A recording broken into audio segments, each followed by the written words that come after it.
আসসালামু আলাইকুম প্রিয় বন্ধুরা, দেশ এবং দেশের বাইরে যে যেখান থেকে দেখছেন সবাইকে জানাই আমার প্রতিষ্ঠান শুভেচ্ছা হোমিও হলের পক্ষ থেকে আন্তরিক শুভেচ্ছা এবং অভিনন্দন, সে সাথে সালাম। আবারও আসসালামু আলাইকুম। প্রিয় বন্ধুরা, অনেকের ভ্রান্ত ধারণা যে আইবিএস ভালো হয় না। তো আমি এর আগেও একাধিক ভিডিও দিয়েছি যে আইবিএস রোগীদের যাদের ফলো আপগুলো আপনারা দেখেছেন, আবারও নতুন করে আরেকটি রোগীর ফলো আপ দিচ্ছি। তো ওনাকে আমি ট্রিট করেছিলাম। কতদিন আগে চিকিৎসা দিয়েছিলাম আপনার? আপনার 2 বছর আগে। 2 বছর আগে। বসেন, আপনি বসেন। তো আপনি কি কি সমস্যা ছিল তখন, মানে কি কি লক্ষণ ছিল? লক্ষণ ছিল আপনার ঘন ঘন হইতো, পায়খানা হইতো, আপনার পিছলা ফেলে হইতো, ঠিক আছে। আচ্ছা এরকম মানে হেটার পায়খানা করার সময় হাঁটু কাঁপতো, এরকম এরকম আর কি। আহ, পরবর্তীতে আপনি কি কি চিকিৎসা নিয়েছিলেন? প্রথম আপনার এলোপ্যাথি চিকিৎসা নিয়েছিলাম, ভালো হয় নাই।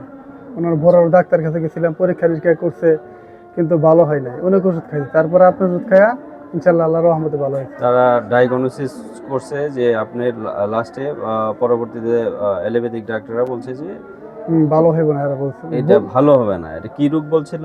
আইবিএস রোগী। আইবিএস বলছিল। তো এলোপ্যাথিক কতদিন ওষুধ খাইছিলেন? 6 মাস যাবত খাইছিলাম। এলোপ্যাথিক 6 মাস খাইছেন। হুম। হোমিওপ্যাথিক আমার কাছ থেকে কতদিন আগে চিকিৎসা নিয়েছিলেন, কতদিন ওষুধ খাইছিলেন? 2 বছর আগে নিছিলাম, 6 মাসে ভালো হয়ে গেছে। 6 মাসে রোগ ভালো হয়ে গেছে টোটালি।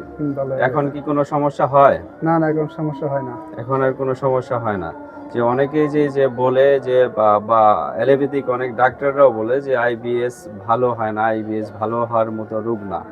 তো আপনি তো এখন দিব্যি ভালো আছেন হোমিওপ্যাথিক খেয়ে। এটা আপনি আসলে যারা এই হোমিওপ্যাথিক সম্বন্ধে যারা জানে না, তাদের জন্য আপনি কি বলবেন?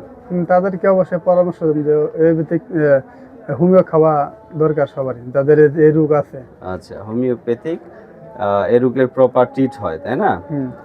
আপনি অলরেডি 2 বছর আগে ওষুধ খাওয়া ছেড়ে দিয়েছেন। 2 বছর আগে আপনি সুস্থ হয়েছেন, এখন পর্যন্ত সুস্থ আছেন। তার মানে ওই রোগের জন্য আর নতুন করে কোনো ওষুধ লাগতেছে না, তাই না না? না, লাগে না। আচ্ছা।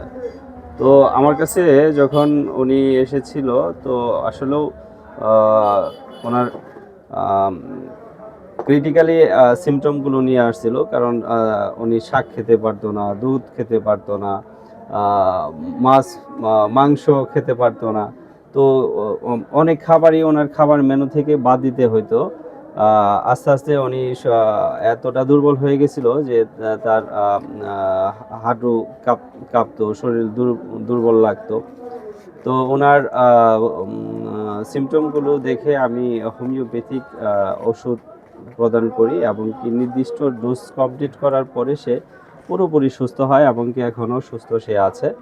তো আমি যারা এই ভিডিওটি দেখছেন তাদের কাছে অনুরোধ করব যে সবাইকে এই ভিডিওটি দেখার জন্য বেশি বেশি শেয়ার করবেন। কারণ হোমিওপ্যাথিক সঠিক প্রচার নেই, যার কারণে হোমিওপ্যাথি সম্বন্ধে মানুষের ধারণা না থাকার কারণে এই সমস্ত চিকিৎসার জন্য বিভিন্ন ধরনের কবিরাজি এবং স্টেরয়েড চিকিৎসা করে আরও রোগীর অবস্থা খারাপ হয়ে যায়। তো বিশেষ করে অ্যালোপ্যাথিতে এর প্রপার কোনো ট্রিট নাই। তো যেহেতু প্রপার ট্রিট অ্যালোপ্যাথিতে নাই, অ্যালোপ্যাথিক ডাক্তাররা যখন নিরাশ করে যে এই রোগের চিকিৎসা নাই, অনেক রোগীরা ভয় পেয়ে যায়, তাহলে এইভাবে কি আসলেও চলবে? আসলেও প্রপার হোমিওপ্যাথিক যদি ট্রিট করা যায় তাহলে এই সমস্ত রোগী অবশ্যই ভালো হয়। তো সবার কাছে অনুরোধ করব যে এই ভিডিওটি বেশি বেশি শেয়ার করবেন, সবাইকে দেখার সুযোগ করে দিবেন। আজকে এই পর্যন্তই। সবাই ভালো থাকবেন, সুস্থ থাকবেন। আল্লাহ হাফেজ।